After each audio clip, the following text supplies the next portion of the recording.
I had grown up around a lot of teachers. My mom was a teacher, my sister became a teacher, and after college, so many of my friends went into teaching, and so many of my friends that were teaching in city schools were having trouble with their students that were keeping up at grade level in their reading and writing in particular. And they would talk to me about this and say, you know, what we really need is just more people, more bodies, more one-on-one attention, more sort of hours, more expertise from people that have skills in English and could work with these students one-on-one. So when I moved back to San Francisco, we rented this building, and the idea was to put McSweeney's Quarterly that we publish twice or three times a year, and a few other magazines. We were going to move it into an office, and we were going to actually share space with a tutoring center. So we thought, we have all these writers and editors and everybody, sort of a writing community coming into the office every day anyway.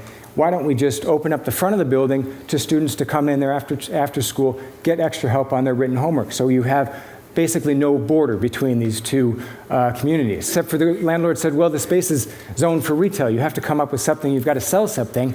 You can't just, have a tutoring center. So we thought, while we were renovating this place, somebody said, it really kind of looks like the hull of a ship. And somebody else said, well, you should sell pirate supplies. So this is the pirate supply store. And then right behind it, we set up this space, which was the tutoring center. So right there is the tutoring center, and then behind the curtain was the McSweeney's offices, where all of us would be working on the magazine and book editing and things like that. And what we were trying to offer was every day was one-on-one attention. The goal is to have a one-to-one ratio with every one of these students. And so, it's been proven that 35 to 40 hours a year with one-on-one attention, a student can get one grade level higher. So we started off with about 12 volunteers, and then we had about 50, and then a couple hundred, and we now have 1,400 volunteers on our roster. It became this sort of weird, happy accident. So all the people I used to know in Brooklyn, they said, well, why don't we have a place like that here? And a lot of them had been, former educators or would-be educators.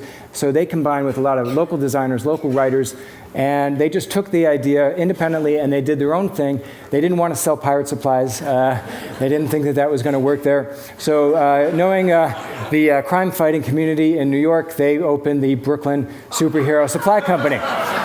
And this is LA, the Echo Park Time Travel Mart. Whenever you are, we're already then.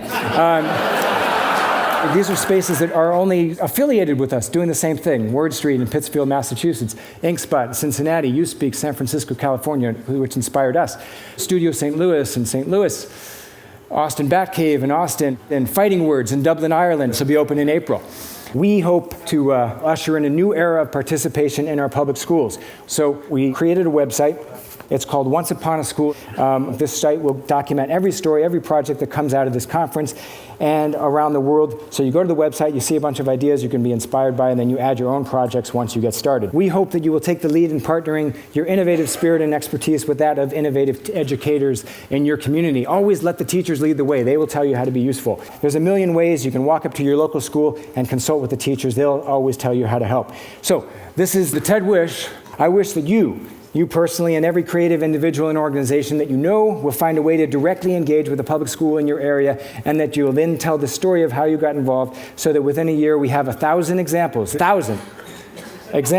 transformative partnerships. The schools need you, the teachers need you, students and parents need you. They need your actual person, your physical personhood, and your open minds and open ears and boundless compassion, sitting next to them, listening and nodding and asking questions for hours at a time. Some of these kids just don't plain know how good they are, how smart and how much they have to say.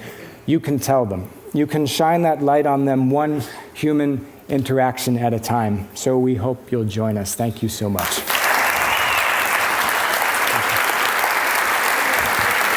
Thanks for that.